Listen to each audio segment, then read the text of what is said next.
আপনারা অনেকেই চিন্তিত রূপচর্চাতে কোন প্রোডাক্ট দিয়ে রূপচর্চা করবেন।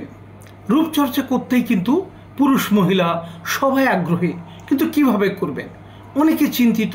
অনেকে দেখা যাচ্ছে কিছু ব্যবহার করে হয়তো স্কিন নষ্ট হয়েছে, সব মিলিয়ে আতঙ্কিত। এই জায়গায় আমি দারুণ একটি প্রোডাক্টের সাথে পরিচয় করাবো, কারণ পিওর অ্যারোমা থেরাপির চন্দন এসেনশিয়াল অয়েল, লাল চন্দন এসেনশিয়াল অয়েল এবং পিওর থানাকা হার্বস মিলে যে মাস্কের জন্ম হয়েছে, এটা রূপচর্চাতে আপনার স্কিনকে প্রতিদিন ক্লিন করবে এবং অ্যারোমা থেরাপির এসেনশিয়াল অয়েল আপনার স্কিনকে পুষ্টি দেবে। সুতরাং স্কিনের বয়স্ক ভাব কমানোর জন্যে, মেস্তার কালো দাগ কমানোর জন্যে, বলিরেখা কমানোর জন্যে, চোখের চারপাশ কালো, দারুণ product thanaka and Lal Chandan.